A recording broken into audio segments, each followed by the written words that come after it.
And you've said that you will never forget that phone call where you just felt like, hey, weren't we building something together? You know, when LeBron made that call, I saw a dynasty fly out the window. I didn't blame him, but I knew that that was a 10-year team. It was just a sad day for me and for our franchise because I wanted that dynasty. You know, I wanted this city and this team to go 10 years and maybe be in the finals 8 times. I don't have championships we would have won, but I don't have any. Pat Riley never looked at LeBron James leaving Miami as just another player changing teams. To him, it was the moment a whole future broke apart. That is why this story still has weight, even now. This is not only about a superstar going back home or a front office losing a big name. This is about what Miami thought it had in those years when the team was on top of the basketball world. Riley believed the Heat were not just winning titles. He believed they were building something that could last for years and maybe become one of the greatest runs the league had ever seen. When LeBron left in 2014, the title stopped at 2. The run ended at 4 straight finals, and what Riley once saw as the start of a dynasty became one of the biggest what-ifs in NBA history. That is what makes this story hit so hard. A lot of people remember the banners, the famous not 1, not 2, not 3 moment, the pressure, the wins, and the losses. But behind all of that, Pat Riley was thinking much bigger than 4 seasons. He was not building for one short title window. He was building for the long game. He had already done it before in basketball. He knew what lasting greatness looked like. He knew what discipline looked like. He knew what sacrifice looked like. So when Miami brought LeBron, Dwayne Wade, and Chris Bosh together, Riley was not dreaming small. In his mind, this was supposed to be the start of a long run where Miami would stay in the finals year after year and maybe own the decade. That is why LeBron's exit felt so different to him. It was not just that the best player on the team left. It was the timing, the feeling, and the way everything changed so fast. Miami had just been to 4 straight finals. They had won 2 championships. Even after the 2014 loss to San Antonio, Riley still believed the core could be adjusted and pushed forward. He believed there was more to chase. He believed there were more banners left in that group. So when LeBron made the choice to go back to Cleveland, Riley did not see it as a clean basketball move. He saw it as the end of a dream he was still fully committed to. That is why the pain never really left. And to understand Riley's side, you have to understand how much he values loyalty. In sports, people talk all the time about business. They say teams trade players, players leave teams, and everyone should just accept it. And on one level, that is true. The NBA is a business. But Riley has never seen it as only numbers on paper. He believes in culture. He believes in trust. He believes that when people are building something serious together, words matter, sacrifice matters, and the way things are handled matters. For someone like Riley, a team is not only made of talent, it is made of belief. It is made of people buying into one plan. So if he truly felt that LeBron was fully with him and fully with Miami for the years ahead, then the decision to leave would have felt like more than a change. It would have felt personal. That is where this debate gets so strong. From Riley's side, it seems like the pain was never only about losing games after LeBron left. It was about losing trust. It was about feeling that the plan was not just damaged, but broken. Miami was built around the idea that the stars would stay together long enough to create something even bigger than what they had already done. Think about that. This was a team that made the finals every year LeBron was there. That almost never happens. Most teams spend years trying to reach one finals. Miami reached 4 in a row. So from Riley's point of view, the hardest part may not have been what the team had already done. It may have been what he believed the team still had left to do.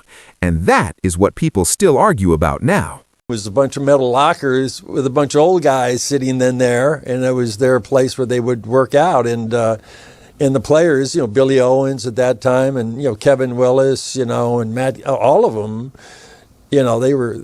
that's where they came to practice. It was a darkened gym. It wasn't much fun, and so I said there had to be some changes. And so, but there were 2 men that met me there that day, and it was Keith Askins and. Did LeBron end a dynasty too early, or did he simply make the best choice for his own life and career? That question keeps coming back because both sides have a real case. On one side, Riley believed the Heat had unfinished work. He believed the machine was still alive. He believed the system, the culture, and the talent could carry the team for many more years. On the other side, LeBron had already given Miami 4 straight finals trips and 2 titles. That is not failure. That is one of the greatest 4-year runs any star has ever had with a franchise.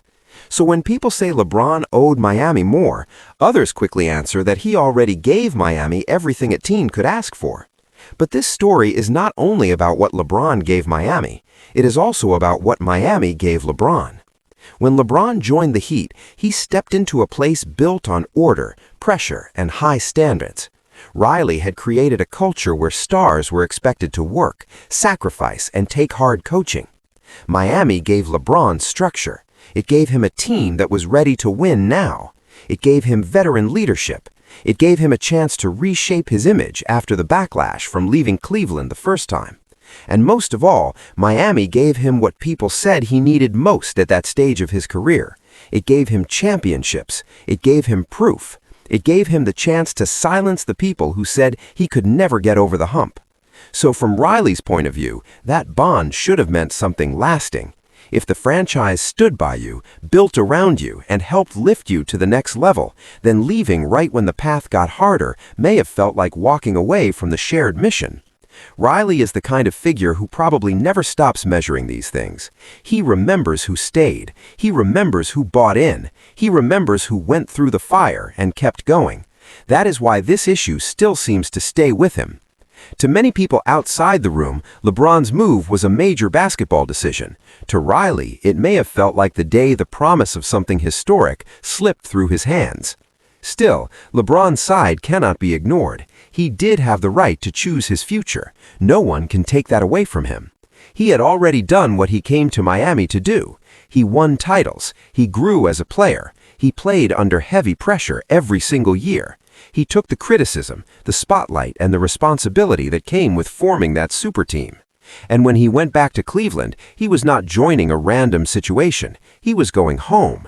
He was going back to the team where his story began. He was taking on the challenge of winning a title for his home area, and later he did exactly that. So from LeBron's view, the move was not betrayal. It was the next chapter of his life and career. That is why this debate refuses to die.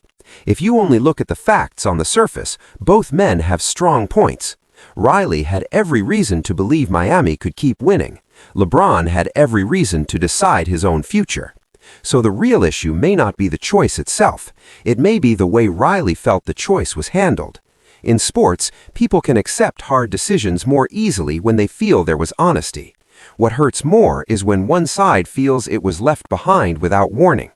If Riley truly believed LeBron was fully committed and then suddenly found out the run was over, that would explain why the emotions stayed with him for so long. Not because a player left, but because the trust behind the partnership seemed to fall apart. And when you look at Riley's history, that reaction makes even more sense. This is a man who built winning teams in more than one era. He has seen stars, egos, tension, and power struggles. He has been around the biggest names in the sport for decades.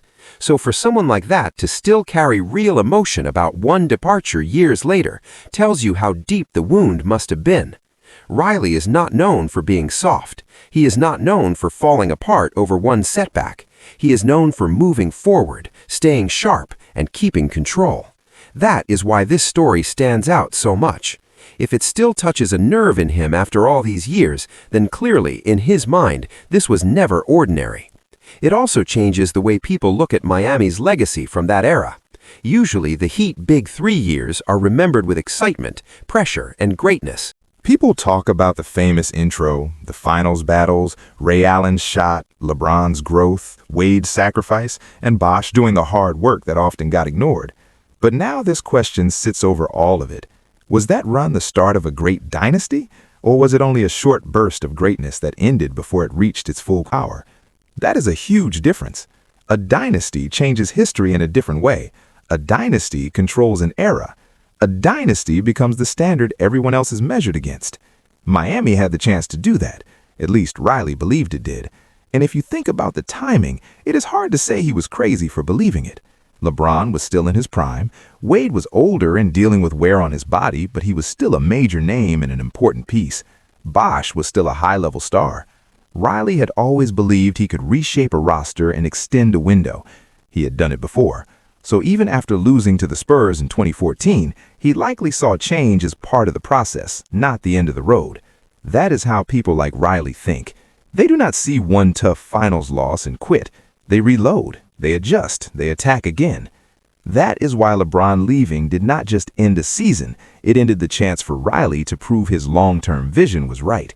For LeBron, though, the move also protected his own story. He returned to Cleveland with unfinished business. He had left that city under a dark cloud years earlier. Going back gave him a chance to rewrite that part of his career. It gave him a chance to do something deeply personal. And when he led the Cavaliers to the 2016 title, coming back from down 3-1 against a 73-win Warriors team, it became one of the greatest achievements the sport has ever seen. That title changed how millions of people viewed him. So if you are LeBron, you can look back and say the choice was hard, but it worked. It completed one of the most powerful chapters any athlete could ever have. That is what makes the Riley side and the LeBron side so hard to separate. One side sees a broken bond, the other sees a man taking control of his own path. One side sees lost years, lost titles, and lost history. The other sees freedom, family, and the right to make the next move. And maybe that is why people around basketball still talk about it. There is no clean villain here unless someone wants there to be one. Riley is not wrong for feeling hurt if he truly believed more was promised. LeBron is not wrong for choosing his next step. But between those two truths, there's a middle space where trust can get damaged. And once that happens, the feeling can stay for a very long time. It also says something bigger about sports today. Fans love the idea of loyalty, but the modern game runs on movement. Stars leave, teams reset, careers shift fast. Players are more powerful now than ever before, and many people believe that is a good thing. A player only gets a limited number of prime years, and no one wants to waste them. But old-school team builders like Riley come from a different mindset. They believe greatness means staying the course, fighting through the hard years, and seeing the whole vision through. So this is not only Pat Riley versus LeBron James, it is also old power versus player power. It is the old view of loyalty versus the modern view of freedom. And that is why this story keeps finding life even after so many years. It touches a deeper argument that sports fans never stop having.